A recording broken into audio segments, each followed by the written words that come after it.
मेरे प्यारे विद्यार्थियों, नमस्कार, सुप्रभात। आशा है आप सभी लोग अपने घर में स्वस्थ होंगे, सुरक्षित होंगे।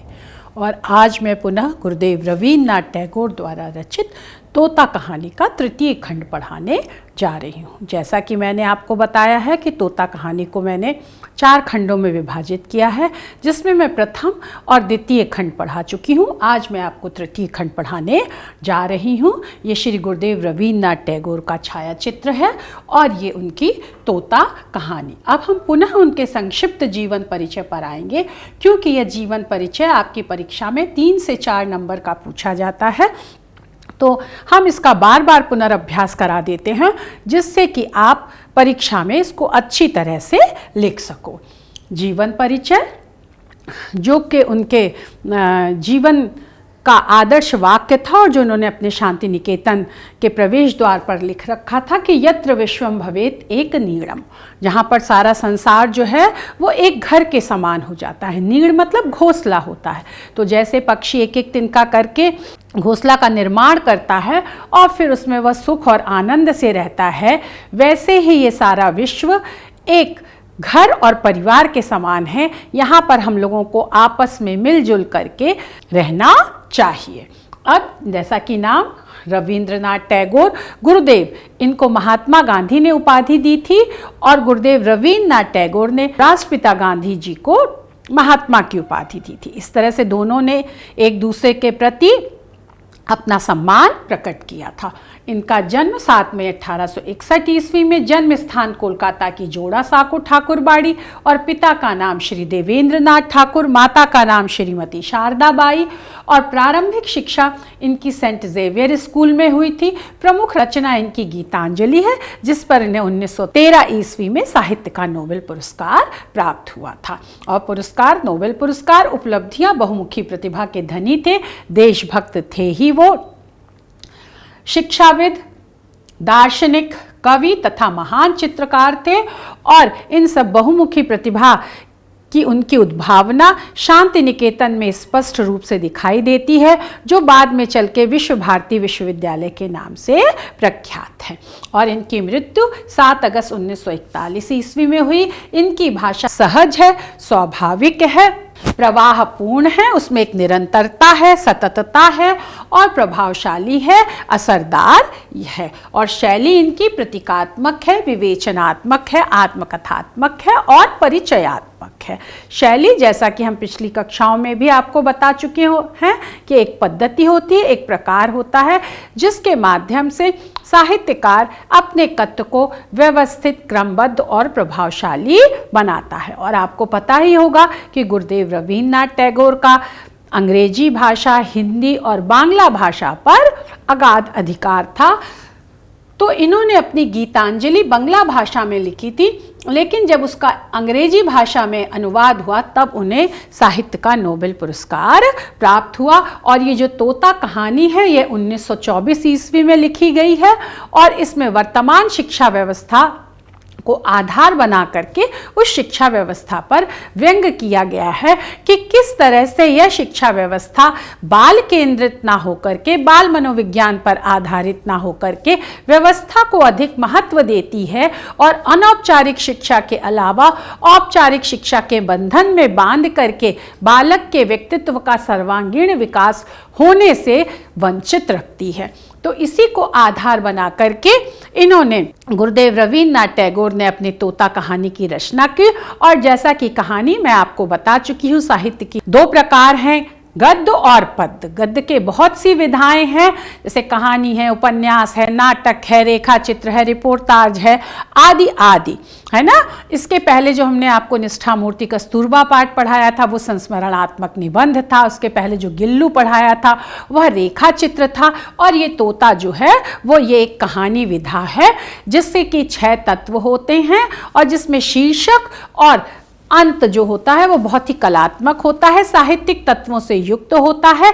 कहानी उपन्यास की तरह बड़ी नहीं होती है, उससे छोटी होती है और उसमें किसी एक कथ्य को लेकर के, किसी एक पात्र को, किसी एक भाव को, किसी एक संवेदना को, किसी एक घटना को लिया जाता है और फिर कहानी के 6 तत्व होते हैं, जैसा कि शीर्षक जो कि अत्यधिक महत्वपूर्ण है और शीर्षक आकर्षक और प्रभावपूर्ण होना चाहिए।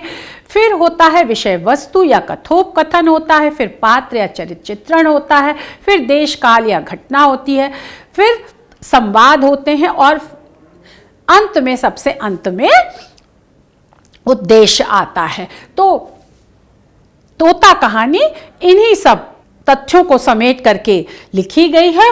और अब हम सबसे पहले आपको संदर्भ बताएंगे। जैसा कि हम गद्यांश की व्याख्या करते हैं तो हम सबसे पहले संदर्भ बताते हैं जिसमें रचना और रचनाकार का नाम होता है, फिर प्रसंग बताते हैं जिसमें गद्यांश की मुख्य बात को भूमिका के रूप में 1-2 पंक्तियों में प्रस्तुत कर देते हैं और तत्पश्चात हम गद्यांश की व्याख्या करते हैं और अंत में हम विशेष लिखते हैं जिसमें गद्यांश की मुख्य बात पर प्रकाश डालने के साथ ही साथ भाषा और शैली का उल्लेख करते हुए चलते हैं।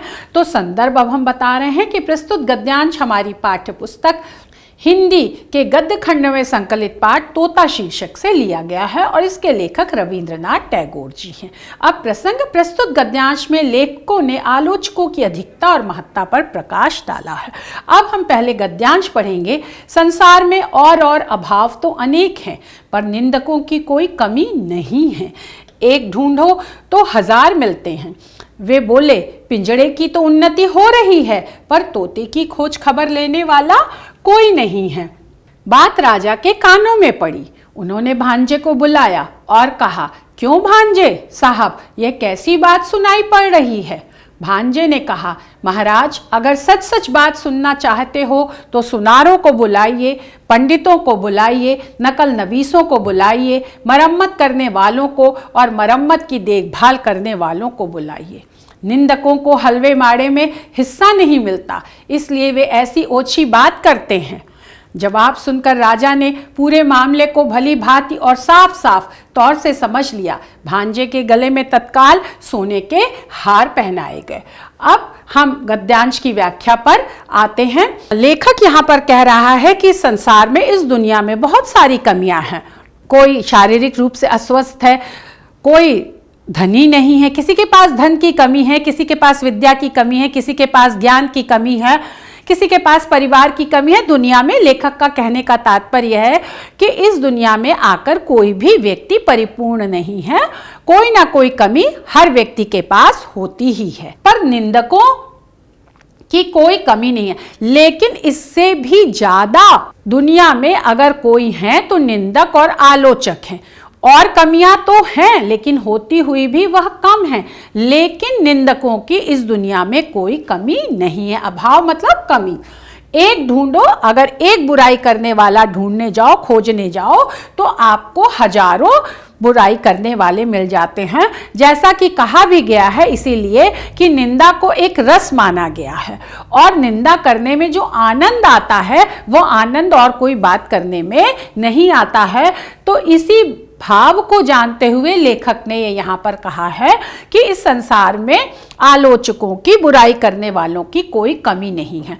लेकिन वह आलोचक अगर ऐसे आलोचक है कि सिर्फ आलोचना करने के लिए आलोचना करते हैं, आपकी बुराई करने के लिए बुराई करते हैं, तब तो वह निरर्थक है। लेकिन अगर उन निंदकों या आलोचकों की बातों में कोई सार तत्व है तो उस तरफ हमें ध्यान देना चाहिए।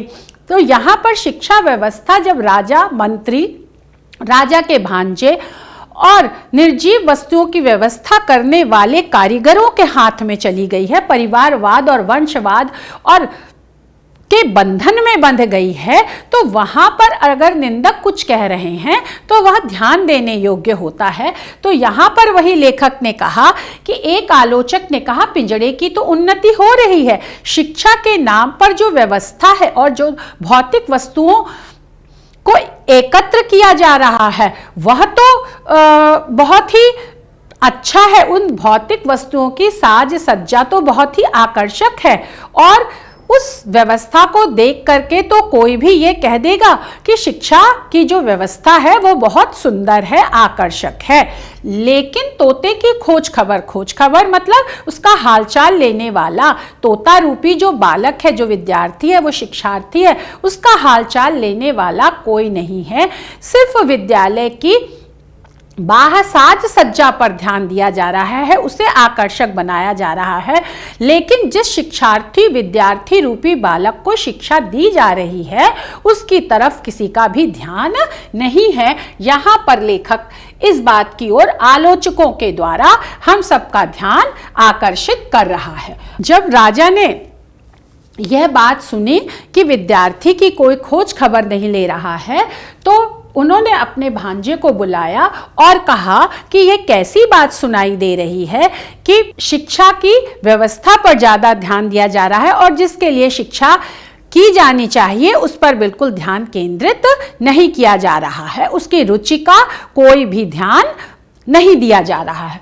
तब भांजे ने कहा, महाराज अगर आप सच्चाई सुनना चाहते हैं तो उन्होंने भांजे साहब ने कहा कि आप सुनारों को बुलाइए। सुनार कौन है? जिन्होंने पिंजड़ा तैयार किया है और यहाँ विद्यालय का भवन जिन्होंने तैयार किया है। पंडितों को बुलाइए, पंडित जो मंत्र पाठ कर रहे हैं, जो एक रटी रटाई चीज को बालक को सुना रहे हैं और चली आती हुई परिपाटी पर ही शिक्षा दे रहे हैं।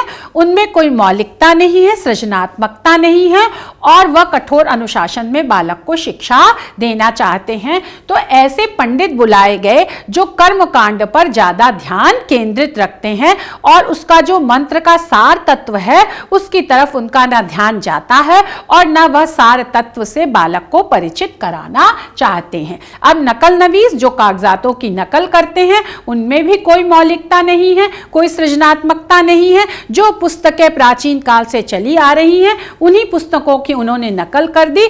तो ऐसे नकल नवीसों को बुला करके शिक्षा व्यवस्था का हालचाल पूछिए। फिर जैसे पिंजड़ा पुराना हो गया, उसमें कोई टूट फूट हुई तो उसकी जिन लोगों ने मरम्मत की, ऐसे ही विद्यालय या विद्यालय का जो भवन है उसमें जो टूट फूट हुई तो उनका जो सुधार करने वाले लोग हैं, मरम्मत मतलब सुधार करने वाले हैं, और उन सुधार करने वालों का भी जो निरीक्षण करने वाले हैं उन लोगों को बुलाइए, उनसे शिक्षा व्यवस्था का हाल पूछिए। यहाँ पर कोई प्राचार्य नहीं है, कोई योग्य और सच्चे शिक्षक नहीं है जिनसे शिक्षा का हालचाल पूछा जाए, जो शिक्षार्थी के प्रत्यक्ष संपर्क में आए, बाल मनोविज्ञान को समझे, बाल रुचि से परिचित हो और बालक की भावनाओं को, बालक की जिज्ञासा और उत्सुकता को देखते हुए बालक की शिक्षा की व्यवस्था करे। ऐसा कोई भी शिक्षा और शिक्षा व्यवस्था की जानकारी देने के लिए नहीं बुलाया जा रहा है। जो बाह्य व्यवस्था और भौतिक संसाधनों को एकत्र करने वाले हैं, उनका सुधार करने वाले हैं, ऐसे निर्जीव वस्तुओं से संबंधित लोगों को एक सजीव प्राणी जो बालक है उसकी शिक्षा का हालचाल पूछने के लिए बुलाया जा रहा है। लेखक यहाँ यह कह रहा है यह शिक्षा व्यवस्था की विडंबना है और विकृति है। अब तब राजा ने यह पूछा कि भाई ये निंदक लोग क्यों इस तरह से कह रहे हैं कि शिक्षा व्यवस्था की या बालक की खोज खबर रखने वाला, शिक्षार्थी की खोज खबर रखने वाला कोई नहीं है। तो राजा के भांजे ने कहा कि निंदकों का, क्योंकि इसमें कोई स्वार्थ सिद्ध नहीं हो रहा है। सुनार को पुरस्कार दिया गया, लोहार को पुरस्कार दिया गया और अन्य कारीगरों को पुरस्कार दिए गए, लेकिन निंदकों ने, जिन्होंने की शिक्षा व्यवस्था के वास्तविक उद्देश्य और लक्ष्य की ओर हम सबका ध्यान खींचा, क्योंकि उनको कोई पुरस्कार प्राप्त नहीं हो रहा है, उनकी कोई स्वार्थ सिद्धि नहीं हो रही है, तो इसलिए वह इस शिक्षा व्यवस्था की निंदा कर रहे हैं। और इसलिए वे ओछी मतलब इस तरह की तुच्छ बात कर रहे हैं कि बालक की ओर कोई भी ध्यान नहीं दिया जा रहा है और बालक की रुचि, स्वभाव, प्रवृत्ति मनोवृत्ति मनोदशा को ध्यान में रखकर शिक्षा की व्यवस्था नहीं की गई है। इस तरह बालक इस शिक्षा व्यवस्था में उपेक्षित है, जिसके लिए इतना सब भौतिक संसाधन एकत्रित किया जा रहा है, लेकिन वह जो मानवीय संसाधन है, जो बालक है, वह इस शिक्षा व्यवस्था में उपेक्षित है, नगण्य है। तो इसलिए ये इस तरह की निंदक तुच्छ बात कर रहे हैं, क्योंकि उनका कोई स्वार्थ सिद्धि नहीं हो रहा है। राजा साहब जो राज्य के प्रमुख हैं, अध्यक्ष हैं, वो अपने भांजे के जवाब से, मतलब उत्तर से बहुत प्रसन्न हो गए और उन्होंने भली भांति अच्छी तरह से स्पष्ट तौर से शिक्षा व्यवस्था के बारे में समझ लिया। उन्होंने जरा सा भी यह नहीं समझा कि वह जाकर के बालक से मिले और बालक की रुचि के योग्य बाल मनोवैज्ञानिक के जानकार बाल मनोवैज्ञानिकों से मिले, जो सच्चे और योग्य शिक्षक हैं उनसे जाकर के मिले। राजा ने यह इसकी ज़रूरत बिल्कुल भी नहीं समझी और उन्होंने वह भांजे के इस उत्तर से प्रसन्न होकर के भांजे को पुनः पुरस्कार दे देते हैं और उसके गले में तत्काल, मतलब उसी क्षण, सोने के हार पहना दिए जाते हैं, जिससे कि भांजा भी खुश हो गया और भांजे के उत्तर से जो राज्य के प्रमुख हैं, अंततोगत्वा जिनके हाथ में शिक्षा व्यवस्था है, वह भी प्रसन्न हो गए। दोनों प्रसन्न हो गए, लेकिन शिक्षा व्यवस्था वहीं की वहीं रही और बालक की तरफ किसी का ध्यान नहीं किया। यहाँ पर लेखक ने यह बात स्पष्ट की है। अब हम विशेष पर आते हैं कि लेखक द्वारा शिक्षा व्यवस्था सच्चे शिक्षकों के हाथों में होने के बजाय राजा के नातेदार रिश्तेदारों व कारीगरों के द्वारा नियंत्रित व परिचालित होने पर शिक्षा व्यवस्था में सुधार न होने की ओर संकेत सरल सहज भाषा व व्यंग्यात्मक शैली में किया है। और जैसा कि आपने सुना होगा, जो निंदा और निंदा करने वाले लोगों का जो सकारात्मक पक्ष होता है, उसकी तरफ भी हमारे कवियों ने ध्यान आकर्षित किया है कि निंदक नियरे राखिए परन कुटी छवाए, बिन पानी साबुन करे निर्मल होए स्वभाव।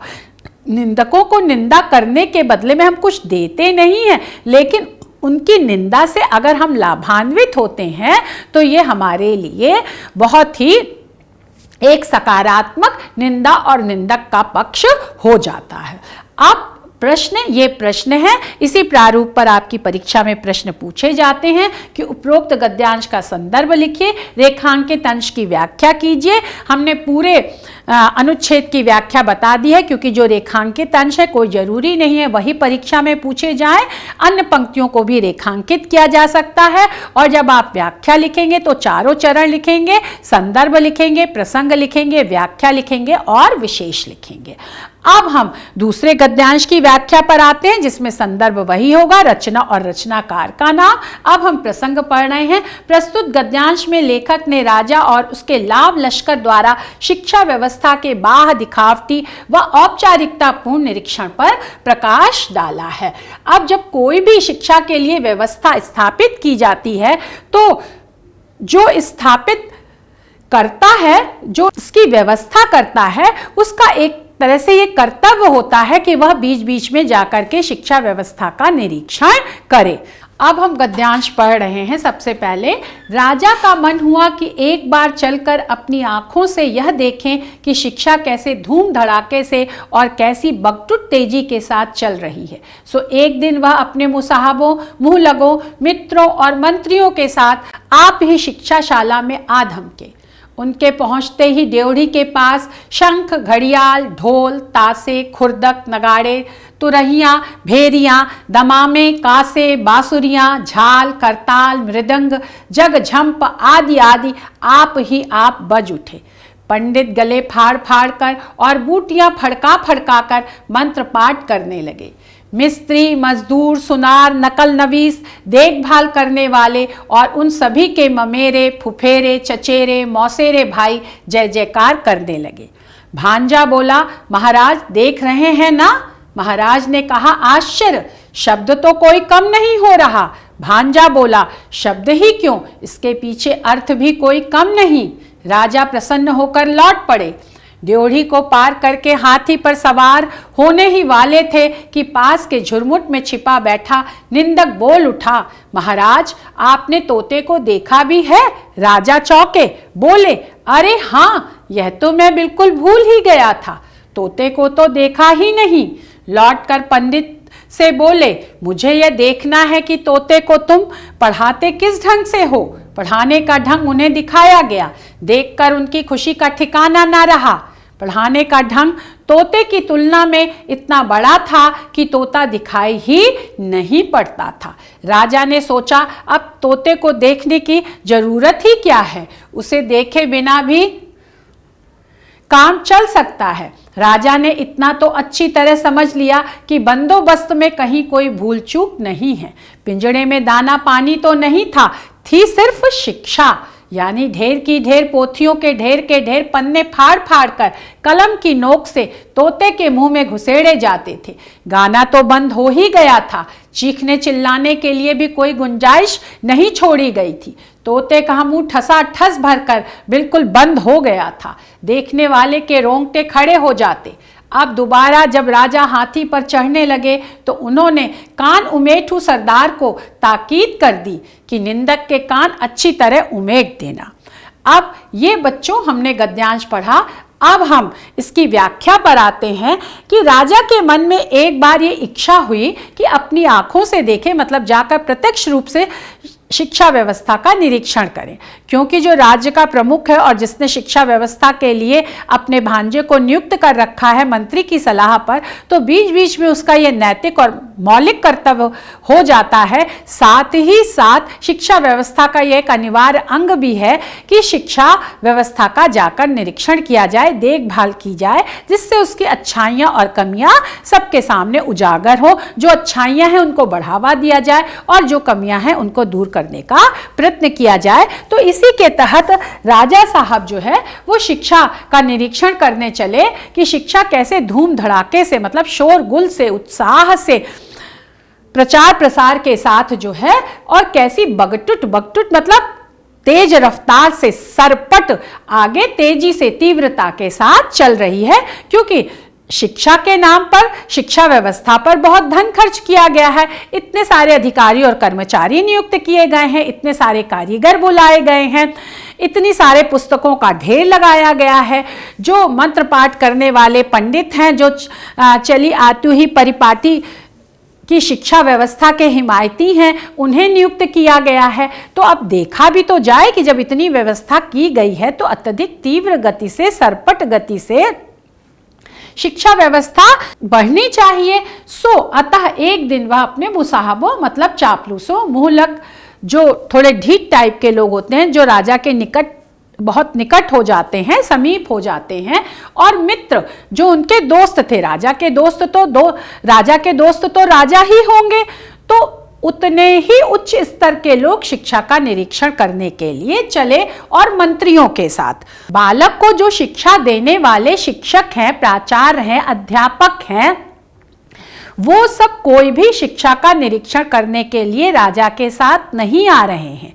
राज्य व्यवस्था से संबंधित लोग जो हैं वो शिक्षा का और शिक्षा व्यवस्था का निरीक्षण करने के लिए आ रहे हैं। तो लेखक यहाँ पुनः व्यंग कर रहा है कि वह शिक्षा और शिक्षा व्यवस्था की बारीकियों को क्या समझेंगे। उनका निरीक्षण तो सिर्फ एक औपचारिक निरीक्षण मात्र ही है। तो शाला में आधमके, मतलब अचानक ही पहुंच गए, और उनके पहुंचते ही जो है वो ड्योढ़ी जहां दरवाजा होता है उसमें नीचे लकड़ी का इतना ऊंचा और इस तरह चौड़ी लकड़ी लगा दी जाती है। वो पत्थर का भी होता है, लकड़ी का भी होता है, और उसको पार करके ही अंदर प्रवेश किया जाता है, तो उसे ड्योढ़ी कहते हैं। तो जैसे ही ड्योढ़ी, मतलब यहाँ समझ लीजिए एक तरह से प्रवेश द्वार, तो प्रवेश द्वार पर जैसे ही पहुंचे, तो क्योंकि अब राज्य के प्रमुख राजा शिक्षा का निरीक्षण करने आए हैं, तो उनका स्वागत करने के लिए जितने भी वाद्य यंत्र हैं, ये सब वाद्य यंत्र हैं, शंख, घड़ियाल, ढोल, ताशा, ये सब आपने देखे भी होंगे, कहीं आप जाते होंगे तो मंदिरों में जाते होंगे, कीर्तन में आपने देखे होंगे, कहीं भी आप जाएंगे तो ये सब वाद्य यंत्र आपको मिल जाएंगे। तो ये वाद्य यंत्र स्वमेव, अपने आप, मतलब स्वमेव ही बज उठे। इस तरह से राजा का स्वागत किया गया, राजा की जय जयकार की गई और राजा का ध्यान वास्तविक शिक्षा और शिक्षा व्यवस्था के निरीक्षण से एक तरह से भंग किया गया, हटा दिया गया। और पंडित गले फाड़ फाड़ कर, मतलब ऊंची आवाज में, और बूटियां जब काफी ऊंची आवाज में आप बोलिए तो यहाँ की नसें जो हैं वो फड़कने लगती हैं और दिखती हैं। तो वही लेखक यहाँ कह रहे हैं कि इतनी ऊंची आवाज में वो बच्चों को पढ़ा रहे थे। यहाँ पर बच्चा छोटा है, कोमल है, स्नेह का आकांक्षी है, उसको तो धीरे धीरे मधुर बोलों से उसकी रुचि के अनुसार, उसके भाव को समझते हुए, उसकी प्रवृत्ति को समझते हुए शिक्षा देना चाहिए। लेकिन यहाँ सब यह व्यवस्था नहीं है।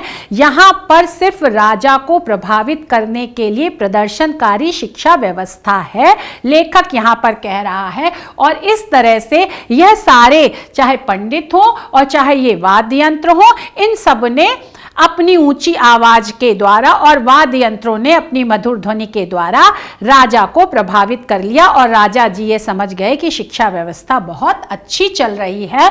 और मिस्त्री मजदूर जिन्होंने विद्यालय का भवन बनाया, सुनार जिन्होंने तोते का पिंजड़ा बनाया, नकल नवीस जिन्होंने पोथियों और कागजातों की नकल की, और उनकी भी देखभाल करने वाले, निरीक्षण करने वाले, इन सबके जो परिवार से संबंधित लोग हैं वह सब राजा की जय जयकार करने लगे। इनका बालक की शिक्षा से और मानवीय संसाधन से संबंधित जो शिक्षा व्यवस्था है उससे कोई नाता नहीं है। यह बालक को शिक्षा देने के योग्य नहीं है, लेकिन इन सब के द्वारा राजा की जय जयकार कराई गई, जिससे राजा यह समझ जाए कि शिक्षा व्यवस्था अति उत्तम कोटि की है।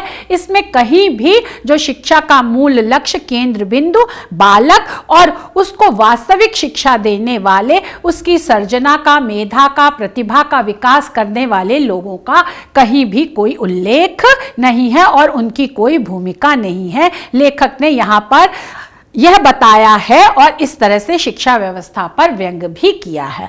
अब भांजे जिनके हाथ में शिक्षा व्यवस्था है और राजा जी जो शिक्षा व्यवस्था का निरीक्षण करने आए हैं, तो उन राजा से बोले, महाराज आप देख रहे हैं ना, मतलब आप अवलोकन कर रहे हैं, निरीक्षण कर रहे हैं कि कितनी सुंदर शिक्षा व्यवस्था, उच्च कोटि की व्यवस्था हमने कर रखी है और किस तरह से यह शिक्षा व्यवस्था तीव्र गति से आगे बढ़ रही है। महाराज ने भी कहा आश्चर्य विस्मय है, शब्द तो कोई कम नहीं हो रहा है, मतलब ध्वनि, शब्द से यहाँ तात्पर्य ध्वनि, आवाज, शोरगुल, शिक्षा के नाम पर वास्तव में शोरगुल ही हो रहा है, वास्तव में सिर्फ ध्वनियां ही हो रही हैं, लेकिन उसका जो शिक्षा देने का जो भाव है और सार है वह सब यहाँ से गायब है, वो कहीं दिखाई नहीं दे रहा है। लेकिन इन सब की तरफ ना राजा का ध्यान जा रहा है, ना राजा के भांजे का, ना मंत्रियों का और ना पंडितों का, ना ध्यान जा रहा है, ना वो ध्यान देना चाहते हैं और ना उनका बालक को वास्तविक शिक्षा देने से कोई सरोकार है। लेखक यहाँ पर यह कह रहा है। भांजा बोला, शब्द ही क्यों, इसके पीछे अर्थ भी कोई कम नहीं है। यही जो हमने बताया, अर्थ मतलब भाव, वास्तव में बालक को शिक्षा देने का कोई भाव नहीं है।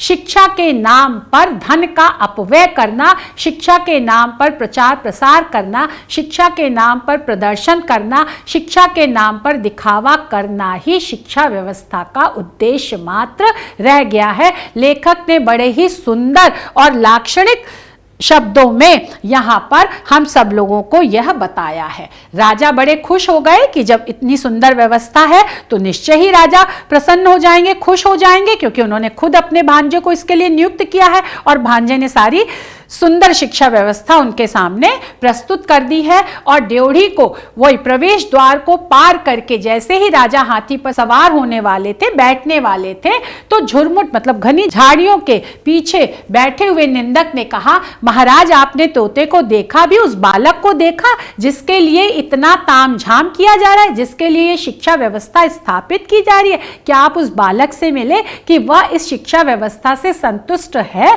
उसकी मेधा, प्रतिभा और योग्यता का विकास हो रहा है, यह शिक्षा व्यवस्था उसकी रुचि के अनुकूल है। राजा चौंके, राजा को आश्चर्य हुआ, अरे हाँ, यह तो मैं बिल्कुल भूल गया था, विस्मृत हो गया था। राजा जो राज्य का अध्यक्ष है, जिसका प्रत्यक्ष संपर्क बालक से होना चाहिए क्योंकि वह शिक्षा व्यवस्था के लिए उत्तरदायी है और बालकों की शिक्षा कैसी हो रही है यह भी उसे जानना चाहिए। लेकिन राजा जी यह भूल जाते हैं कि शिक्षा का जो मूल लक्ष्य है उससे तो हम मिले ही नहीं हैं। तो आप समझ सकते हैं कि वह शिक्षा व्यवस्था कैसे होगी। लौटकर वापस आए पंडित से बोले, मुझे यह देखना है कि तोते को तुम पढ़ाते किस ढंग से हो। अब यहाँ पर भी जो राजा ने पढ़ाने वाले पंडित जी से पूछा, उनसे यह नहीं पूछा कि बालक अच्छी तरह से पढ़ रहा है या नहीं, बालक की योग्यता और मेधा का विकास हो रहा है या नहीं, बल्कि पंडित जी से शिक्षा के पढ़ाने का ढंग पूछा, प्रक्रिया पूछी। पढ़ाने का ढंग उन्हें दिखाया गया। जिस तरह से पंडित जी बालक को पढ़ाते थे, बालक नहीं है, शिक्षार्थी नहीं है, विद्यार्थी नहीं है, बालक की अनुपस्थिति में पंडित जी ने बालक को कैसे पढ़ाया था वह ढंग उन्होंने दिखा दिया। इससे ही आप समझ सकते हैं कि वह शिक्षा व्यवस्था कैसी है। यह देखकर उनकी खुशी का ठिकाना ना रहे। वो राजा जी प्रसन्नता से भरपूर हो गए और पढ़ाने का ढंग तोते की तुलना में इतना बड़ा था कि तोता दिखाई ही नहीं पड़ता था। अब लेखक ने पुनः यह व्यंग किया है कि बालक छोटा है, निर्दोष है, मासूम है और अनंत संभावनाओं से परिपूर्ण अवश्य है, लेकिन अभी उसकी समस्त मेधा और क्षमता जो है वो प्रारंभिक रूप में है। तो उसी हिसाब से उसके मानसिक स्तर के अनुसार उसे शिक्षा देनी चाहिए। लेकिन वास्तव में ऐसा नहीं हुआ। बालक को एक व्यक्ति मान करके, एक बड़ा इंसान मान करके उस स्तर की शिक्षा व्यवस्था स्थापित की गई है। पंडित जी उसी स्तर से पढ़ा रहे हैं। उन्हें बालक के मानसिक स्तर, रुचि से कोई भी मतलब नहीं है, यहाँ पर लेखक ने यह कहा है। और इसीलिए शिक्षा व्यवस्था के आगे और शिक्षा के पढ़ाने के ढंग के आगे बालक बिल्कुल छुप गया था, अप्रत्यक्ष हो गया था। बालक की मेधा और प्रतिभा का कोई महत्व नहीं रह गया था। राजा ने सोचा अब तोते को देखने की जरूरत क्या है। अब तोते को देखने की कोई आवश्यकता है ही नहीं, क्योंकि शिक्षा व्यवस्था, पढ़ाने का ढंग और जो भौतिक साज सज्जा है, जो बाह्य प्रदर्शन जितना होना चाहिए शिक्षा के नाम पर, वह परिपूर्ण है। तो अब बालक से मिलने की कोई जरूरत नहीं है, क्योंकि बालक तो इन सब से शिक्षा ले रहा होगा। राजा ने तो इतना अच्छी तरह समझ लिया कि बंदोबस्त मतलब व्यवस्था में कहीं भूल चूक नहीं है, कमी नहीं है, व्यवस्था पूरी है, बहुत अच्छी है। पिंजड़े में दाना पानी तो नहीं था। अब लेखक ने पुनः यहाँ व्यंग किया कि शिक्षा के नाम पर जो बालक के ऊपर शिक्षा का बोझ डाला जा रहा था, तो एक तो उसे खाने पीने की भी फुर्सत नहीं थी, दूसरी जो ये शिक्षा थी वो सिर्फ पुस्तकीय ज्ञान था, उसका बालक के भविष्य की आजीविका से, व्यवसाय से कोई संबंध नहीं था। निरी कोरी पुस्तकीय ज्ञान और शिक्षा बालक को दी जा रही थी। लेखक ने यहाँ पर स्पष्ट कह दिया, यानी कि ढेर की ढेर, पोथियों के ढेर, बहुत सारी पुस्तकें और पन्ने फाड़ कर, कलम की नोक से अब पन्ने फाड़ करके शिक्षा देने का ढंग देखिए कि पुस्तक से पन्ने फाड़े जा रहे थे, मतलब ज्ञान को ज्ञान के आधार से अलग किया जा रहा था। जिस व्यवस्था में और जिस प्रकृति में बालक ने जन्म लिया है और जिस प्रकृति और संस्कृति से जोड़ करके शिक्षा दी जानी चाहिए, उस प्रकृति और संस्कृति से अलग करके बालक को शिक्षा दी जा रही है। और जो शिक्षा देने का ढंग है वो बहुत कठोर है। कलम की नोक से, कलम का जैसे आगे का भाग जो है वो बहुत नुकीला होता है, तो ऐसी ही शिक्षा व्यवस्था जो है वो बालक के अनुकूल नहीं है, बल्कि नुकीली से यहाँ तात्पर्य है कि चोट करने वाली है, वह बालक की मेधा प्रतिभा को समाप्त करने वाली है। लेखक यहाँ पर यह कहने जा रहा है, और तोते के मुंह में घुसेड़े जाते थे, मतलब बालक रूपी तोते को जबरदस्ती शिक्षा दी जा रही है, बलपूर्वक शिक्षा दी जा रही है, और जिस शिक्षा के वो लायक नहीं है वह शिक्षा उसे प्रदान की जा रही है। अब बालक जैसे सुमधुर वाणी में बोलता है तो वह तो शिक्षा के आगे इस बलपूर्वक शिक्षा के आगे उसके सुमधुर बोली तो बंद ही हो गई थी। चीखने चिल्लाने के लिए मतलब विरोध करने का भी अब बालक के अंदर कोई ताकत नहीं रह गई थी। वह शिक्षा के भार से इतना दब गया था, कोई गुंजाइश नहीं रह गई थी, जरा सी भी रत्ती भर भी उसमें अवकाश नहीं था। तोते कामू ठसा ठस बिल्कुल नीचे से लेकर ऊपर तक उसे शिक्षा के नाम पर पुस्तकीय ज्ञान से लाद दिया गया था और इस तरह की बलपूर्वक पुस्तकीय ज्ञान को देख करके लोगों के रोंगटे खड़े हो जाते थे। मतलब लोग भयभीत हो जाते थे कि किस तरह से बालक को जबरदस्ती शिक्षा दी जा रही है और शिक्षा के नाम पर बालक की मेधा, प्रतिभा, योग्यता का बिल्कुल हनन कर दिया जा रहा है। अब दोबारा जब राजा हाथी पर चढ़ने लगे तो उन्होंने कान उमेठू सरदार को, जो कान मरोड़ने वाले सरदार मतलब जो सजा देने वाले सरदार थे, उनको ताकीद दे दी, हिदायत दे दी कि निंदक के कान, जो आलोचक है जिसने कहा था कि बालक की ओर बालक रूपी तोते की खोज खबर लेने वाला कोई नहीं है, उसके भी कान मरोड़ देना, उसे भी सजा दे देना कि उसने गलत कहा है। बालक की शिक्षा व्यवस्था तो बहुत अच्छी तरह से चल रही है। अब हम विशेष पर आ रहे हैं। लेखक ने अपनी संवेदनशीलता व सूक्ष्म निरीक्षण शक्ति से शिक्षा व्यवस्था के वास्तविक लक्ष्य, सुकोमल, सुंदर, अबोध, निर्दोष तोते रूपी बालक को जबरदस्ती शिक्षा देने व उसकी दुर्दशा करने वाली शिक्षा व्यवस्था पर गहरा कटाक्ष प्रभावशाली व प्रवाहपूर्ण भाषा में प्रतीकात्मक शैली में किया है। अब प्रश्न है, उपरोक्त गद्यांश का संदर्भ लिखिए, रेखांकित अंश की व्याख्या कीजिए, राजा द्वारा किसके कान मरोड़ने की हिदायत दी गई और क्यों दी गई। अब बच्चों हम शिक्षा व संदेश पर आते हैं। जैसा कि इसके पहले के खंडों में भी मैंने बताया था कि गिजुभाई बदेका जो बाल मनोविज्ञान के ज्ञाता थे और बाल शिक्षा के एक तरह से प्रणेता थे, बाल मनोवृत्ति, बाल स्वभाव को देख करके उन्होंने बाल मंदिरों की स्थापना की थी और वहां बालकों को शिक्षा दी थी। उन्होंने कहा है, प्रकृति से दूर रहने वाला बालक प्रकृति के भेद को कैसे जानेगा।